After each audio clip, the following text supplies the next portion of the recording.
raadiyoonii Dirree Shaggar. raadiyoonii Dirree Shaggar. raadiyoonii Dirree Shaggar.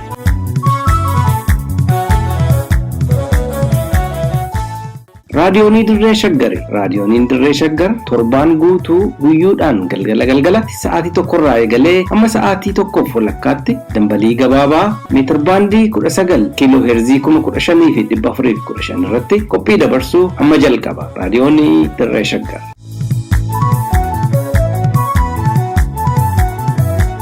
Harka fuuni dhaggeeffattoota keenya kabajamoo raadiyoonii Dirree Shaggar caqasaa jirtan akkam jirtu? Nagaan keenya bakkuma isin jirtanitti sinaa ga'u. Sagantaa keenya yeroo hundumaa sa'aatii kanatti isin biraan geenyu qabannee dhiyaanneerra. Jalqaba irratti oduun isin nageessisaa ani seenaa beekumaati. Nooruu akkam ooltan dhaggeeffattoota keenya kabajamoo onkololeessa 16 bara 2014 raadiyoonii Dirree Shaggar irraa oduu keenya kibxata galgalaa isin nageechifna. Oduu waliin Angurmeechaa Gammachuuti.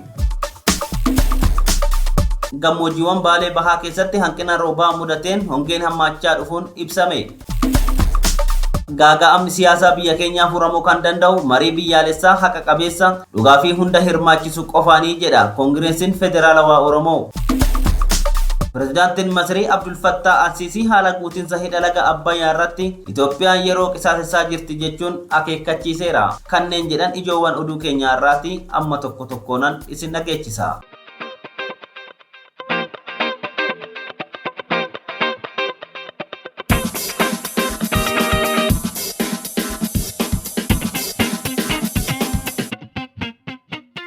Godina Baalee aanota gammoojjitti argaman keessatti hanqina roobaa mudateen hongeen babal'achaa jiraachuun dhagahame. Kanumaanis aanaalee kanneen akka Daawwee Sararii fi Raayituu keessatti hongee mudateen beeladoota dabalatee jiruu fi jireenyi uummataa yaaddoo keessa jiraachuu maddi raadiyoonii Dirree Shaggar ibseera. Sababa hanqina roobaa gammoojjiiwwan Baalee mudateen hawaasni horsiisee bulaa bakkoota kanneen jiraatan hanqina nyaataa fi bishaan dhugaatii isaan qunnameen rakkoo hammaataaf saaxilamoo ta'uun hubatameera. Dhimma kana ilaalchisee koreen hoggasa sodaa balaa akka mirkaneessetti godina Baalee Bahaatti namoonni 300,000 fi 90,000 ol ta'an sababa hanqina bishaanii fi nyaataatiin beelaaf saaxilamuu akka malan mirkaneessuusaa akkasumas beeladoonni miliyoona 2 ol ta'an sababa hanqina roobaa mudateen hongeef saaxilamoo ta'uu ifoomsuusaa Faanaa Biroodkaasting Koorporeeshin gabaaseera. Naannoowwan lafa gammoojjii Oromiyaa keessatti argamanitti sababa hanqina roobatiin lubbuu namaa fi beeladoota gaaga'aman hambisuuf of eeggannoowwan barbaachisan godhamuu akka qabanii fi uummannis dursee hubannoo akka argatu gochuun barbaachisaa ta'uu ogeeyyiin diinagdee yoo dubbatan ni dhagahama. Odeeffannoon raadiyooniin Dirree Shaggar argate akka mul'isutti godinaalee Harargee Bahaa fi Lixaa iddoowwan hedduutti sababa hanqina roobatiin gogiinsi hammaatan hubatamaa jira. Wabii Waaqotu qindeesse.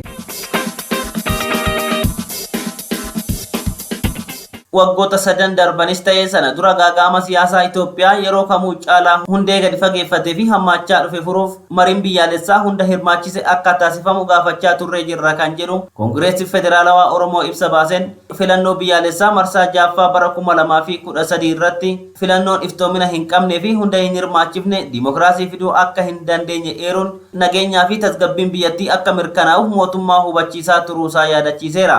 Carraa argame hundatti fayyadamuun hooggantoonni Koongireesii Federaalawaa Oromoo ce'umsi gufate kun biyyattii gara hokkora caalutti akka hin geessine biyyattii baraaruuf marii fi waliigalteen biyyaalessaa akka taasifamu waamicha gochaa turuu yaadachiisuun filannoon bara 2012 yeroo dheeratus mootummaa fi qooda fudhattoonni filannichaa filannoo amanamaa fi haala mijataa uumuuf dursee mariin biyyaalessaa akka uumamuuf carraa sanatti akka fayyadamaniif KFO'n waamicha irra deddeebiin taasisaa turee jira. Waamicha sana tuffachuun mootummaan KFO ukkaamsuun waajjiraalee isaa cufuu fi hooggantootaa fi miseensota isaa sadarkaa garaagaraatti argaman hidhuun tarkaanfii fudhachaa turee jira. KFO'n qaamoleen wal waraanaa jiran waraana dhaabuun wal dhabdee gidduu isaaniitti uumame mariidhaan akka furan gaafatus faallaasaa mootummaa fi dabballoon isaa karaa miidiyaalee duula jibbiinsaa fi ergaawwan sodaachisoo itti ergaa akka turan himeera. Boodarra garuu biyyattii kufaatirraa baraaruuf paartiin taayitaa irra jiru marii waliigaltee biyyaalessaatiif fedhii agarsiisaa akka dhufe kan hime KFO'n mariin yaadame kun karaa haqaa fi sirrii ta'een hoogganamuu akka qabu gaafateera. Mariin biyyaalessaa hunda hammate akka godhamuuf marichi qaamota hawaasaa idil addunyaatiin beekamtii argatan kanneen bilisaa fi amanamoo ta'anii garee kamiifuu hin loogne kanneen hunda biratti fudhatama qabaniin hoogganamuu akka qabu hubachiiseera. Mariin biyyaalessaa kun gareewwan mormitoota hidhannoo socho'an dabalatee dhaabbilee siyaasaa hunda haqaan kan hirmaachisuu fi bakka bu'iinsa gareewwan kanneenii hawwachuudhaaf gufuuwwan seeraa fi nageenya isaanii ta'an hambisuun akka irra jiraatu kan ibse KFO'n adeemsa marii biyyaalessaa karoorfame keessatti adeemsi marichaa haqa qabeessa yoo hin taane hirmaannaan keenya hiika dhabeessa adeemsi waliigalaas bu'a maleessa akka ta'u akeekkachiisuun itti gaafatamummaa kana sirnaan akka baanuuf uummattoonni Itoophiyaa fi hawaasni addunyaa nu waliin dhaabbadhaa jechuun waamicha godheera. Kan qindeesse Liiban Jaarsoti.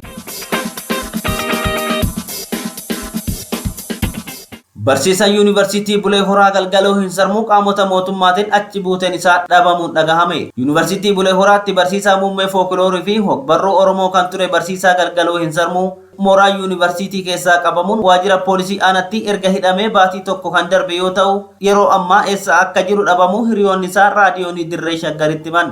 Maddeen raadiyoonii Dirree Shaggar akka jedhanitti barsiisaa galgaloon dhalataa godina Shawaa Lixaa yoo ta'u waajjira poolisii duraan itti hidhanii turan keessa akka hin jirree fi lubbuun jiraachuu fi jiraachuu dhabuu isaatiif yaaddoo qabaachuu eeraniiru. Hooggansi yuunivarsiitichaa mindaan galgaloo akka hin kaffalamne gochuu isaatiin wayita inni mindaa isaa gaafachuun mooraa seenutti poolisoota mooraa eeganiin ukkaafamee hidhamuun himameera. Erga gaafa hidhameeti qorannoon irratti gaggeeffamee fi balleessaa kana qabda jedhu akka ittiin himamne ibsuun badii tokko malee ji'a tokko oliif mana murtiitti osoo hin dhiyaatin hidhamee turuu dubbatu. Dhabamsiifamuun barsiisaa kanaa hedduu kan isaa yaaddesse maddeen kunniin akkuma biyya kana keessatti baratamaa dhufe mana hidhaa keessaa baasanii ajjeesanii gatanis wanti mootummicha dhorku waan hin jirreef lubbuun jiraachuu barsiisichaaf sodaa qabaachuu ibsanii dhimma barsiisichaa ilaalchisee qaama mootummaarraa odeeffannoo tokkollee argachuu akka hin dandeenye himan. Kan qindeesse Wabii Waaqoti. Suudaanitti fonqolchi mootummaa humnoota waraanaan gaggeeffamuun dhagahame. Humnoonni waraanaa biyya Suudaan onkoloolessa 15 bara 2014 ganama fonqolcha mootummaa gaggeessaniin ministirii muummee biyyattii Abdallaa Hamdook dabalate qondaalota olaanoo biyyattii to'annoo jala oolchuun hidhuun ibsame. Akka maddeen garaagaraa gabaasaa jiranitti Abdallaa Hamdook mana jireenyaa isaaniitti kan to'ataman yoo ta'u ministeerota dabalatee qondaalonni olaanoon biyyattii hedduun hidhamaa jiraachuun gabaafameera. Qondaalota olaanoo biyyattii to'ataman keessaa ministirii miidiyaalee Hashim Hasabaa Al-Rasul, ministirii Industirii Ibrahim Al-Sheek, ministirii beeksisaa Umzaa Baluul, itti gaafatamaan ministeerota dhimma kaabinee Khalid Yusuf, miseensi hooggansa mana marii birmadummaa Muhammad Al-Faki, dura taa'aan paartii koongireesii Suudaan Umar Adakbarii fi kantiibaa magaalaa Kaartum Ayman Nimir dabalate hooggantoonni mootummaa hedduun to'annoo jala ooluun beekameera. Fonqolcha mootummaa Suudaan irratti gaggeeffame hordofee garaagarummaa uummata siviilii fi waraana biyyattii gidduutti uumameen hokkorri guddaan biyyattii keessatti ka'uun namaa fi qabeenyarra miidhaan guddaan dhaqqabaa jiraachuun ibsameera. Sababa kanaanis hoogganaan waraana biyyattii Jeneraal Abdul Fattah Abdul Rahman biyyattii keessatti labsii yeroo ariifachiisaa labsuun gabaafameera. Gama biraatiin rakkoo nageenyaa Suudaan keessatti uumamuun walqabatee nageenya gaanfa Afrikaatiif yaaddoo guddaa akka ta'utu ibsamaa jira. Haaluma walqabateen Itoophiyaan waraana lubbuu lammiilee nagaa galaafachaa jiru osoo hin furatin gaagaamni Suudaan keessatti mudate karaa nagaan akka furamu gaafatte. Waraana waggaa tokko kaaba biyyattiitti lubbuu lammiilee nagaa galaafatee diinagdee gaaga'uun jiruu fi jireenya uummataa hammeesse furuurraa ijaa fi gurra qabatte Itoophiyaa fonqolcha mootummaa Suudaanii wal qabate gaagaama biyyattii keessatti adeemaa jiruuf qaamoleen siyaasaa Suudaan rakkoo mudate karaa nagaatiin akka furan ibsa ministeerri dantaa alaa Itoophiyaa baaseen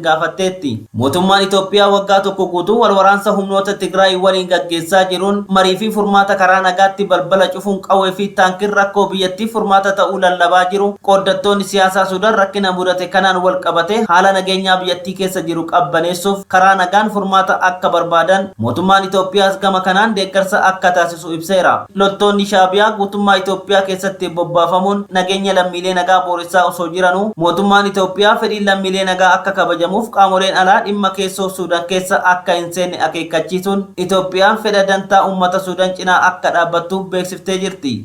Wabii Waaqoo fi Liiban Jaarsotu qindeesse.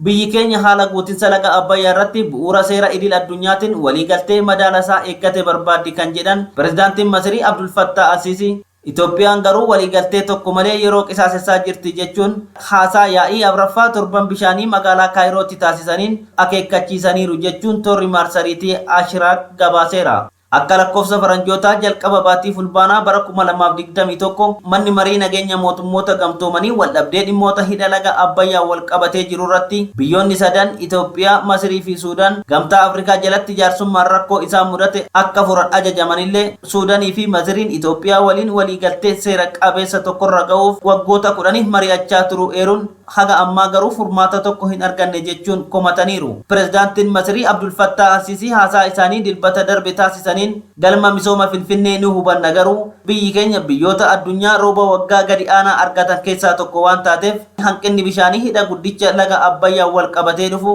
Masirii rakkoo diinagdee fi hawaasummaaf saaxiluu waan danda'uuf Itoophiyaan bu'uura seera qabeenya bishaanii fi idil addunyaatiin yeroo gabaabaa keessatti haala guutinsa hidhichaa irratti waliigaltee tokkorra ga'uu qabdi jedhaniiru.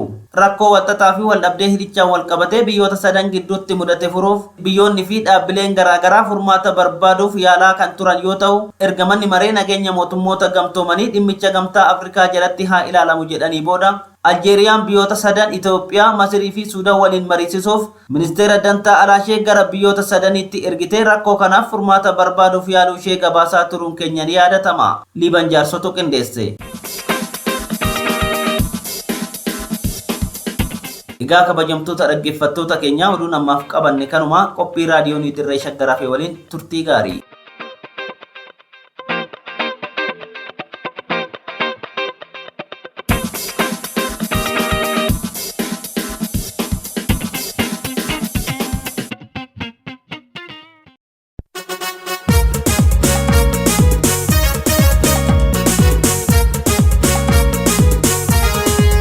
Isin maal jettu?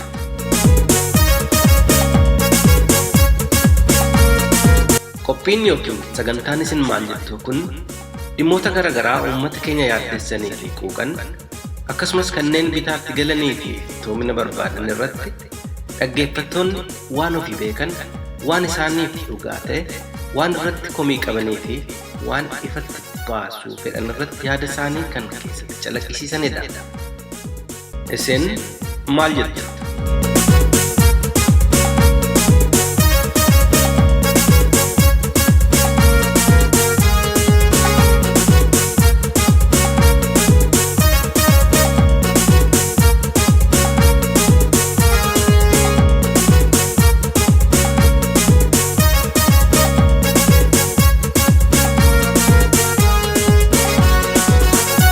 Dhaggeeffattoota keenya kabajamoo bakka jirtanitti nagaan keenya isinaa qaqqabu jechaa sagantaa isin maal jettuu keenya har'aatiin lola humnoonni Amaaraa babal'ifannaa lafaaf Oromoota irratti bananii fi shira Oromoo fi saboota biroo walitti buusuuf dalagamaa jiru irratti waan qopheeffanne isin biraan geenya. Mootummaan naannoo Oromiyaa duula uummata Oromoo irratti kallattii hundaan baname dhaamsuu dhiisee akka babal'atu gochuu irratti wayita argamu yeroo kanatti uummaticha bakka akka hin buune ragaa ofitti ba'uu irratti argama. Rakkoo kanaa fi kan kana fakkaatan irratti furmaanni maal ta'uu akka qabu waan yaada namootaa qooddanne isin dhageessisuuf jirra. Hanga dhuma sagantaa kanaatti nu hordofaan affeerraa keenya.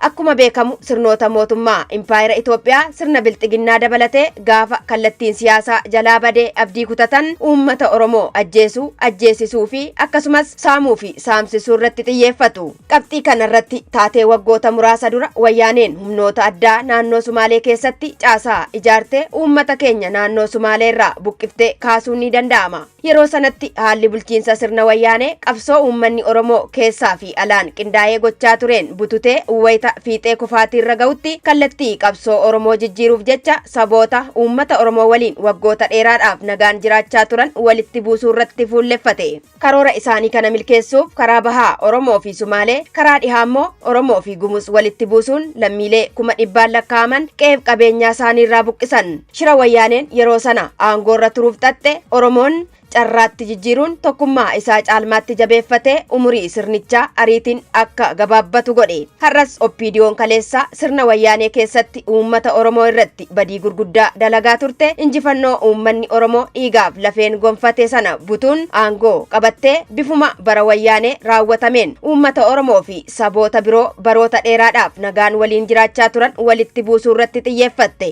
Yeroo ammaa sababuma kanaan lubbuun lammiilee gaaga'amuun qabeenyi uummataa barbadaa'u irratti argama. kallattii lixaatiin uummata Oromoo godina Matakkalii fi Gumus walitti buusuuf yaalanis marii fi hubannoo qaamonni hawaasaa qabaniin shirri sun amma barbaadame milkaa'uu waan hin dandeenyeef humnoota addaa naannoo Amaaraa gamas bobbaasuun uummata lachuurraa lubbuu namootaa balleessuu fi qabeenyaa bobeessuu irratti argamu. Gamuma lixaan godina Wallagga Bahaa aanota akka Giddaa Ayyaanaa fi Kiiramuu keessatti humnoonni finxaaleeyyii Amaaraa kun namoota 30 ol gaaga'uun qabeenyaa hedduu saamanii kaan ammoo barbadeessaniiru. Godina Shawaa Lixaa aanaa daannoo keessattis okkora finxaaleeyyiin Amaaraa kaasaniin gaaga'amni lubbuu namaa fi qabeenyaarra ga'eera. Keessuma uummata Sidaamaa Oromoo waliin seenaa guddaa qooddachaa turee fi har'allee qooddachaa jiru uummata Oromoo Gujii waliin walitti bu'uuf shira xaxameen lubbuun namaa darbee qabeenyi barbadaa'eera. Akkasumas Oromoota Walloo fi uummata Affaar walitti buusuun bu'aa siyaasaa herreeggatan argachuuf yaalii gochuu erga eegalanii ji'oonni lakkaa'amaniiru. Godina Shawaa Bahaa karaa daangaa aanota Boosettii fi Faantaallee humnoonni finxaaleeyyii Amaaraa weerara lafaa geggeessuuf yaalanii lubbuu ilmaan Oromoo hedduu ajjeesaniiru. Torban darbee kana keessa ammoo akkuma bara wayyaanee karaa baha Oromiyaatiin uummata Oromoo aanaa Cinaaksanii fi uummata Sumaalee walitti buusuun lubbuun namootaa hedduu darbuun manneen jiraattotaa dhibbootaan lakkaa'aman gubataniiru. Dhimma kanaan wal qabatee rogeeyyiin tokko tokko akka jedhanitti humna Tigiree mootummaan Bilxiginnaa akka salphaatti ilaalee lolatti seenee amma injifatamuuf deemuun abdii kutatee xiyyaaraan magaalota isaanii rukutee yaada humnoota TPLF garas deebisuuf godhe humni Oromoo ijaaramaa dhufe kallattii rakkoon uumame hundaatti qoodamuun akka bittinnaa'u yaadame lolli kun karaa hundaan Oromoo irratti banamuu dubbatu. Xiyyeeffannoon Oromoo fi saboota biroo walitti buusuuf godhame kun humna siyaasaa Oromoo dirree siyaasaarraa gara daangaa yookaan gammoojjiitti tamsaasuuf itti yaadamanii shiroonni kun hojjetamuu himu. Waraana gama lixaatiin humnoonni Amaaraa Oromoo irratti banuun ajjechaa suukaneessaa raawwatanii hanga daangaa Oromiyaa seenanii alaabaa dhaabbachuu qaqqabaniiru. Saba Sidaamaa qabsoo Oromootiin hireesaa murteeffatee sadarkaa naannootti guddatee ofiin of bulchaa jiru. Karaa daangaatiin weerara lafaa geggeessuun Oromoo Gujii waliin walitti buusanii Oromoo buqqisuuf yaaluun weerarri lafaa akka geggeeffamu godhaniiru. Gama bahaa Oromiyaatiin opereeshinii Geetaachoo Asaffaafaa warraaqsa Oromoo gara dabarsuuf fayyadaman kan fakkaatu karaa daangaa Oromiyaa Cinaaksanirraan humnoota Sumaalee Oromoo ajjeesisuu fi saamsisuun akkasumas bakkoota daangaa dabalatee bakka qubattoonni Amaaraa jiran hundatti okkora kaasuun Bilxiginnaan humnaa fi qalbii humnoota siyaasaa Oromoo bittimsuuf akka ta'e xiinxaltoonni siyaasaa ibsuu irratti argamu. Tooftaan uummata Oromoo ollaa waliin diinomsuu humna siyaasaa Oromoo karaa nagaas ta'e qabsoo hidhannoo geggeessaa jiran xiyyeeffannoo isaanii gara daangaa deebisanii fi birmannaa mootummaa malee rakkinichi furmaata argachuu hin danda'u sadarkaa jedhamurra wayita ga'e Bilxiginnaan gurra itti argachuuf ta'e jedhee walitti bu'insa kana babal'isaa akka jiru rogeeyyiin siyaasaa ibsuu irratti argamu. Dabalataanis uummanni Oromoo shira mootummaan Bilxiginnaa bu'aa siyaasaaf jedhee ollaa isaa waliin walitti buusaa jiru hubatee walitti bu'insa uumamu kamuu duuba harki siyaasaa mootummaa jiraachuu beekee walitti bu'insa uumamee fi uumamuu maluu kamuu karaa mariidhaan nagaa buusee ollaa isaa waliin jiraachuu akka qabu hayyoonni garaagaraa ni dubbatu. Dhaggeeffattootaaf hordoftoota keenya dhimma kanaan wal qabatee yaada namootaa qindeeffanne isin biraan geenya. Hanga xumuraatti akka nu caqastan isin affeerra.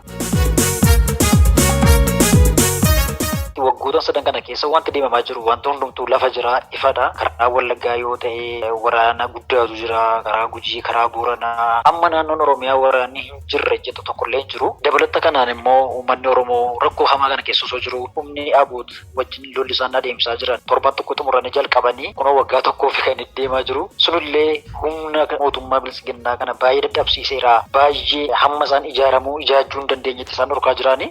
Sababii sanaatiif amma kaayyoon isaan Oromiyaa irratti sablammii kakaasaadhaaf adeemaa jiran kun chaansii carraa isaanii sheedhumaan itti fakkaataanaan akka kiyyatti jechuudha. Uummata Oromoo nagaa dhorkanii daayivertii akkumatti jalqabatte sammuu yaada ajandaa gara sanatti daayivertii gochuudha kan isaan barbaadan. Gaafa sana Oromoo irratti lolli banameera. Lola isa keessaa dhiisteetu sablammii ofirraa dhiibuudhaaf yookaan waa'ee jiraachuu ofirraa qolachuutti deebitaa jechuudha. Kanadha kan isaan hojjechaa jiran. Kana duwwaa miti yagguu darbe waanan qaamaan beekuudha. Karaa Garri karaa Booranaa jechuudha. Uummata Garri uummata Somaalee walitti buusuu Oromoo abbaa biraa gara sanarra jiruuf Oromoo Booranaa gara sanarra jiru wajjin ajandaa guddaatu hojjetamaa ture. Kun diippilii wanta beekamudha. Akkuma jettee karaa Cinaaksaan kana lola karaa garaa garaa banamaa karaa Harargee yoo fudhatte jechuudha. Ka Kiiramuu ka Wallaggaatti jettee karaa Matakkal ka Oromoo naannoo sana jiru irratti hojjetamaa jiru. Kun hundisaa ka Wallootti jalqabe wanta kun baay'ee har'a dhufee asiin gahan malee Walloon ji'a kunoo waggaadhaaf deemaa jira erga mirga isaatiif jedhee lafa isaarraa kan inni dhibamuu jalqabe.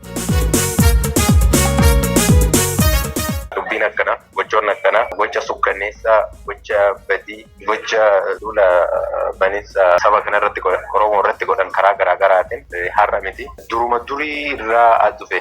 Bara nuti bara umurii keenyaa keessatti gaafa laallu baroota isa darban keessaa mootummaan aangoo mataa isaa tiffachuuf jecha saba guddaa kana sabni kun gaaffii guddaa waan qabuuf gaafa gaaffii deebisuu dadhabe mirga isaa sarbaa saba biraa wal jibbisiisaa saba biraa irratti kaasee fixaa sanyii dhala namaa jenosaayidii irratti geggeessee akka inni harka kennatu rifatee dhiisuuf kan godhaniin. Even immoo innis bara kana keessa baroota kana keessa baraatee waggaa lama asitti humna nafxanyaa aangoomsanii nafxanyaa isa waggaa 200 dura saba nyaachaa ture harka muraa ture harma muraa ture aangoo itti kennuuf ajaja 4 kiiloo irraa baheen saba kana xiqqeessuu ajjeesuu saba biraatti wal nyaachisu akka ollaan nagaadhaan wajjin hin bulle gochuuf kuni kan karoora mootummaan xiyyeeffatee 4 kiiloo irraa gadi baasee haga gandaatti irratti hojjechaa jirudha. Mootummaan naannoo Oromiyaa wanti jedhamu kun dhugaa haasa'uuf sirna ammaa kana keessatti kallattii garaagaraarraa Dr. Milkeessaa miidhagaa caalaa namni iccitii dhaaba kanaa beeku tokkollee hin jiru. Nutti himaa jira Oromoo yoo dhageefi jechuudha. Maqaa Oromiyaatiin wanti isaan socho'an kun si jammar sirna amma dirrifamaa jiru kana keessa kana uummanni Oromoo ammallee sirriitti maaliif jedhee beekuu qaba jechuudha. Inni lammaffaan eliitiin keenya yookaan goonni keenya hayyuun keenya obbo Baqqalee Garbaa har'a waggaa tokko dura beektaa kan isa waa'ee mootummaa Oromiyaa kana gabaabsanii lafa kaa'ani. Mootummaan kun cunquraa. Cunquraa jechuun immoo osoo abbaa manaa biratti kan akka haadha manaa akka barbaadde ka gootu daa'ima jala gafuute akka barbaadu ka gootu itti gaafatamummaan kan ittiin dhaga'amu sodaata tokko lama miidiyaa irratti lafa nuukaaniiru kana Oromoon qalbeeffachuu qaba. Osoo dhuguma mootummaan kun kan Oromooti kan Oromiyaati taate yeroo haati Oromoo daffaramtu yeroo dargaggeessi Oromoo qeerroon aanguutu isaan fide adda keessa yeroo isaan xiitii snaayiparii yeroo isaan addatti naqan gammachuusaa ibsachuun ala humna biraa dargaggeessa qale isaan godhisa fide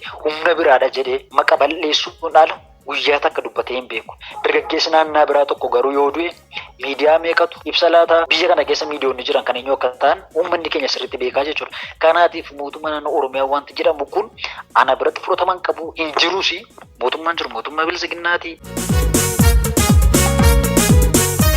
Kuni mootummaa Oromoo danda'ane mootummaa sirna nafxanyaa isa du'e boollaa kaasee isa du'e sirna waggaa 27 TPLF gadi fageesse seeraan awwaale sirna nafxanyaa kan aangoomsaniidha malee mootummaa Oromoo. Mootummaan aangoo Oromoodhaaf jiru akkamitti Oromoo ajjeesa akkamitti haadha dhaabattee bosoo rasaasatti dhufaata akkamitti jaarsa maanguddoo lafa ooyiruu isaa qotachaa jiru maqaa taappeellaatti moggaasanii shaniidha akkamitti ajjeesa jaarsa guddaa. Kanaa mootummaan Oromoo warri mootummaan keenya mootummaan Oromooti jedhanii warra isaanitti galee warra gurra ta'ee warra basaastummaadhaan uummata burjaajessuuf irratti hojjetanidha. Maqaa eeruu irra yoo hin barbaachisu ta'e tokkoon gandarraa kaasee aanarratti godina irratti dhufanii aga Oromiyaatti mootummaa ijoollee ilmaan abbaa gadaa mootummaa Oromooti biyyi nu harka jedhanii erga biyya harka jiraate akkamitti Oromoon mana tokko keessaa namni 9 du'a akkamitti mana tokko keessaa namni 3 du'ee akkamitti manni isaa irratti gubata erga mootummaa Oromoo ta'e isaa irratti gubatan sun Oromoo miti maali badiin isaanii eenyu ajjeesan yoo ajjeesan iyyuu seerri bar inni maxxaa mana murtiitti dhiyeessita akka seera biyyattiin mana murtiitti dhiyeessite murtii seeraa akka argatu taasifama sana laadabbisaa fudhata malee ajjeese kan jedhu mirgi ajjeesuu mootummaadhaaf kenname hin jiru.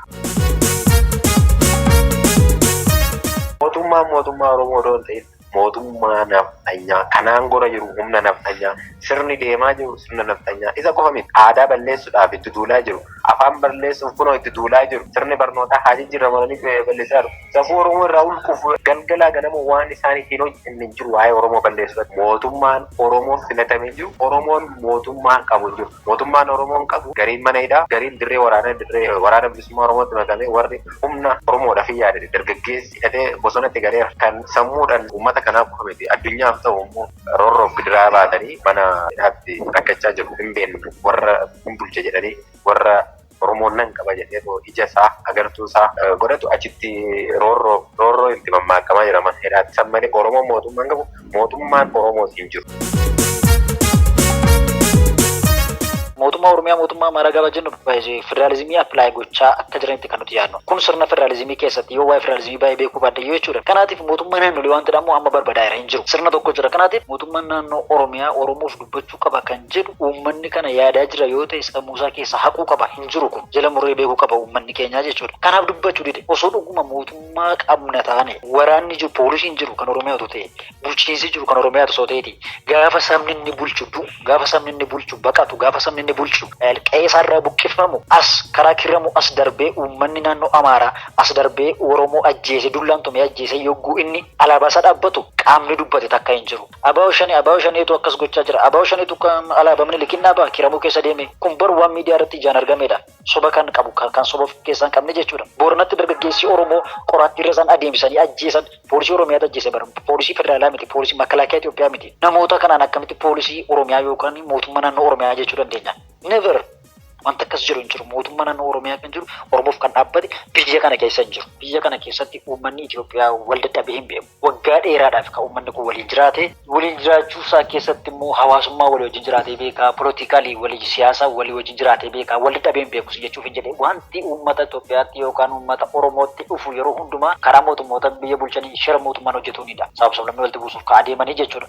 Kana eenyuyyuu underline godhee jala muree beekuu qaba. Uummanni wal dadhabee jiru biyya kana keessatti. Garuu sirna kaleessa olaantummaa kaleessa warri barbaadan jiru. Akkuma tammaa gabaabsitee kaaste garuu uummanni Sidaamaa fi uummata Oromoo gidduutti uummanni kun obbolaadha. Seenaa dheeraa walii wajjin qaba. Jiruuf jireenya dheeraa walii wajjin dabarseera. Har'allee uummata kana gidduutti wanti godhamaa jiru shiradha.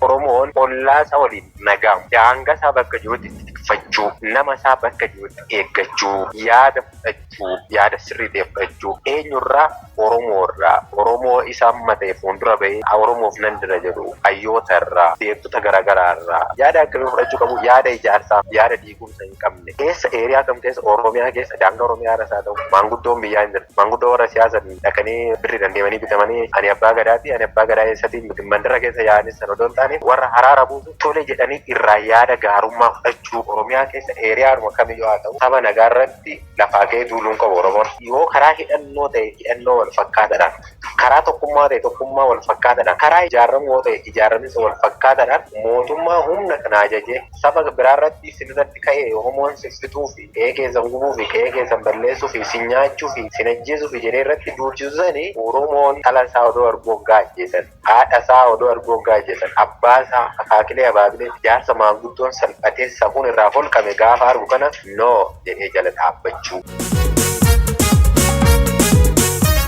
Uummata walitti buusanii aangoo isaaniif jecha jaarsummaa galanii haga uummata wal taraarsanitti ji'a tokko ji'a lama ji'a sadii waggaa takka sarvaayiv goonaa kan jedhamuudhaan taargeetit ta'ee kan deemamuudhaan kanaaf uummanni kun loliisa addaan qabu. Uummanni keenya akkuma jalqaba kaasti shiraa fi wanta eenyummaa isaa tuquuf adeemu kamiinillee adda baasee beekuu qaba. Kan eenyummaa isaa mulquuf eenyummaa isaa irraa bal'eessuuf kadeemu ofirraa qolachuun dirqama isaadha. Mirga isaa osoo hin taane jechuudha.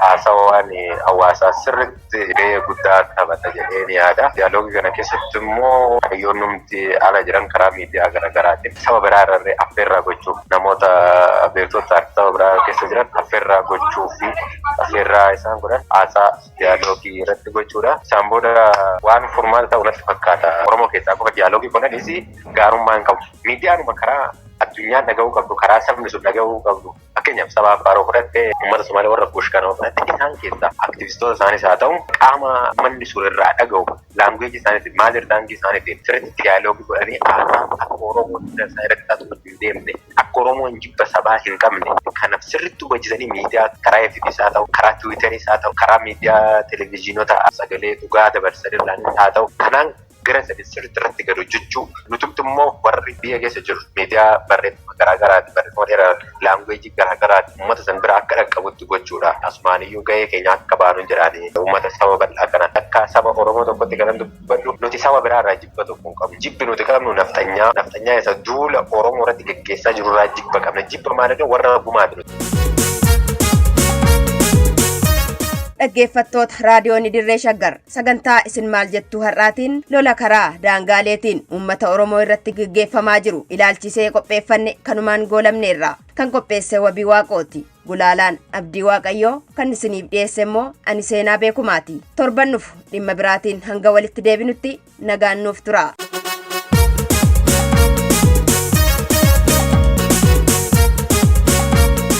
Egaa dhaggeeffattoota keenya oduu dabalatee sagantaa keenya har'aatiin akka bohaartanii fi hubannoo sakkarraa qooddattan ni abdanna. Sagantaa isin maal jettu torbaan dhufu sa'aatii wal fakkaatu irratti isiniif dhiyeessinu irratti akka dhiyaattaniif asuma isin affeeraa tamsaasa raadiyoonii dirree shaggar boruu galgala sa'aatii wal fakkaatu irratti isiniif darbuun walitti deebina. Turtii gaarii qabaadhaa.